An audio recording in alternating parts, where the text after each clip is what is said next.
Janiya was 12 years old and already knew more about struggle than most people 3 times her age. She lived with her grandmother, Miss Edna, in a rust-bitten trailer that tilted slightly to one side, like it had long given up on standing straight. Their home sat on the far edge of town, past the last cracked sidewalk and behind a shuttered gas station. The roof leaked when it rained, and the space heater barely worked when it didn't. But it was home, and Miss Edna's hands, rough with years of cleaning houses and sorting thrift store donations, kept it stitched together with love and fierce resilience. They had just enough rice, enough cornbread, enough warm blankets. Not always enough medicine for Miss Edna's knees, and definitely not enough money for extras like phone data or new shoes, but Janiya never complained. She was small, smart, and quiet, the kind of girl who listened more than she talked and saw more than people realized. She loved books more than food sometimes, and had made herself a little world out of the tattered paperbacks she scavenged from the donation bin at the old library downtown. The librarian, Miss Clara, let her stay late on cold evenings, reading by the dusty windows until it got dark and the streetlights blinked on. That's where she'd been that night, the night everything changed. It had rained all day, the kind of cold needle, sharp rain that soaks through your coat and sticks in your bones. Janiya had stayed at the library too long, nose deep in an old adventure novel. By the time she stepped outside, the streets were half flooded, and the wind slapped at her like it was angry. She pulled her hood tight and started the long walk home, cutting through the alley behind the abandoned hardware store to save time. She almost missed him. At first, it looked like a pile of wet clothes or maybe a rolled-up tarp someone dumped. But then she saw a shoe, then a hand. Janiya stopped. There was a man lying behind the dumpster, curled into himself like a question mark. His skin was pale, lips bluish, clothes soaked clean through. His chest moved barely. She stood frozen for a second, her breath coming out in fog. Her heart pounded. This was the kind of thing her grandma warned her about. Don't talk to strangers, especially the ones acting strange. But something about the way he looked, lost, almost folded in on himself, made her step forward. "Sir," she said. No answer. "Mr. Nothing." She knelt beside him and gently tapped his shoulder. Still nothing. Her coat wasn't much, but it was dry, and she shrugged it off and laid it over his upper body. It clung to him like wet paper. Her fingers trembled as she stood and ran to the gas station up the street. The payphone was broken, but the cashier inside let her use the store phone. She gave the address as best as she could and waited, arms hugged around her chest, the cold biting deep. The ambulance came fast. 2 EMT rolled the man onto a stretcher and wrapped him in foil, like blankets. They asked her questions. "What's your name? Where's your guardian? Did you know this man?" She shook her head. A police officer offered her a ride home, but she said no. She walked the whole way in the rain. The next day, Janiya visited the hospital after school. Miss Edna had made her promise not to get too involved, but something inside her ached to know if he'd made it. She stood outside his room, watching the beeping machines and tubes. He looked different in the clean hospital bed, less broken, but still hollow, like a picture missing its colors. The nurses said he hadn't spoken. No name, no ID, no one had come to see him. On the third day, he opened his eyes. He didn't say much, just stared at the ceiling, blinking slow. When Janiya came in again that afternoon, he looked at her. Really looked. "Can I talk to her alone?" He asked the nurse, voice hoarse like sandpaper. The nurse hesitated, then nodded. Janiya stood at the edge of the bed, small hands knotted together. He beckoned her closer. When she leaned in, he whispered something in her ear. Her eyes widened, then filled, her lips trembled, and just like that, the room went quiet again. Janiya didn't tell anyone what he whispered to her. Not Miss Edna, not the nurse, not even Miss Clara at the library. She just nodded slowly after he said it, wiped her face with her sleeve, and walked out of the room without looking back. Something in her had shifted, though, like a lock had turned inside her chest and opened a door she didn't know was there. She went home that evening in silence. The trailer was quiet too, except for the wind rattling the windows and the soft hum of the stove. Miss Edna was sitting at the tiny kitchen table, sorting through coupons with her glasses perched at the tip of her nose. She looked up when Janiya came in, but didn't say anything. She didn't have to. Janiya dropped her backpack, pulled out a book, and sat across from her grandmother, her head low, her eyes still glassy. 3 more days passed before anyone else seemed to care. The man stayed in that hospital bed, guarded now, watched. His room was cleaned up. He had a fresh haircut. His face looked less like someone who'd been lost in a storm and more like someone slowly stepping out of a fog. Still no name, still no past, until the 6th day. That morning, the hospital parking lot filled with flashing cameras and fast, talking reporters. The nurses started whispering in the hallway. Someone had recognized him. A nurse's aide said she'd seen him once, on TV, giving a speech at a charity gala in New York. Another nurse Googled him and turned white. He wasn't just some lost man. He was a millionaire, the kind people wrote headlines about when they disappeared. The staff whispered it like a ghost story. He'd gone missing 2 weeks ago, left his estate in the middle of the night, and never returned. No one knew why. Police had searched his properties, his bank records, his travel logs, nothing. And now he was here, behind a dumpster in a forgotten alley of a town most people had never heard of.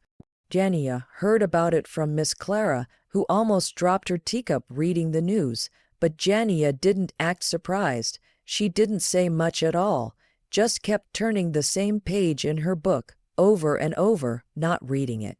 Because she already knew. She knew before the TV cameras, before the hospital guards, before the man spoke to the reporters or signed the forms or made the phone calls.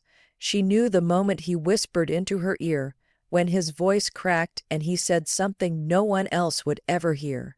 Something that wasn't about money or mystery or even gratitude, and whatever it was, it stayed with her. She began to carry herself differently, still quiet, still careful, but stronger. She walked with her chin a little higher, like the world had whispered back. When people asked her if she was scared that night behind the dumpster, she shook her head. When they asked what he'd said, she just smiled. Not wide, not proud. Just the kind of smile that makes you feel like there's more to the story than you'll ever know. The reporters never left the hospital after that.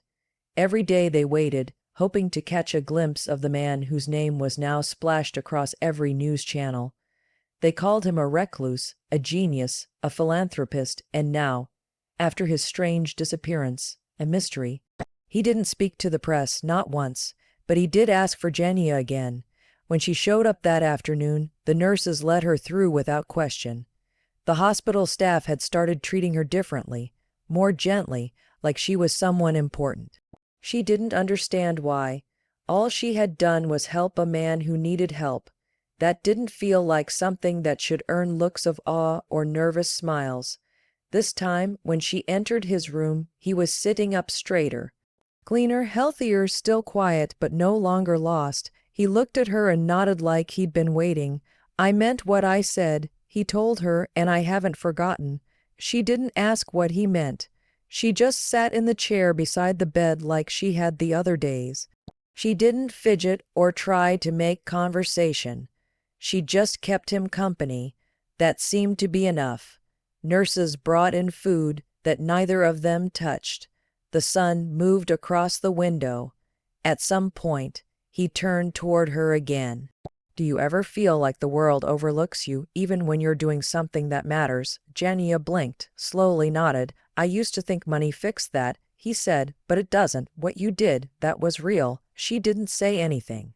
When she got home that night, there was a black car idling outside their trailer. Miss Edna stepped out onto the porch, arms folded tight, face stone still. A man in a suit approached them, holding an envelope.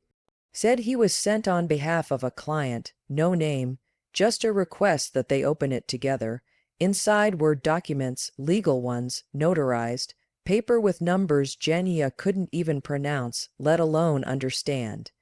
Something about trust funds, something about housing, something about full scholarship. Miss Edna had to sit down.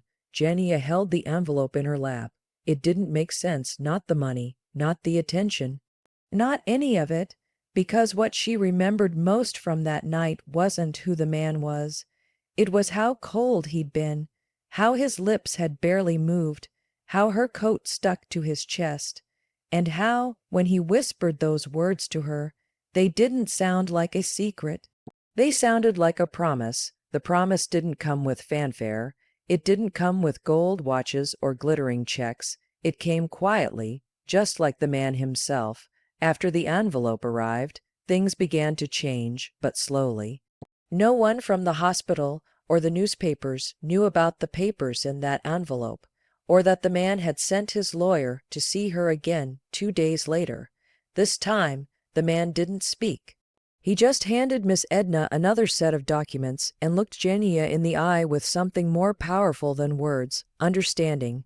The next week, someone came to fix the roof of the trailer. No one asked for money. A few days later, a woman in a skirt suit came by with a clipboard and said something about a school.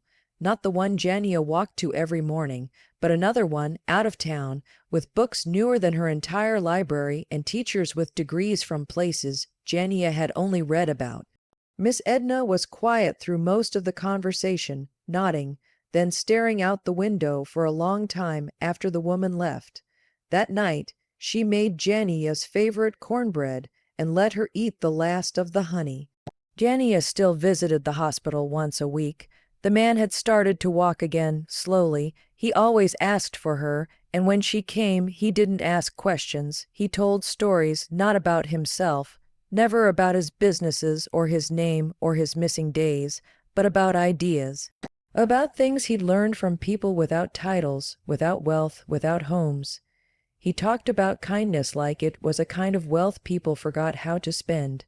She listened, and somewhere between the silence and his rough-edged voice, she felt less invisible.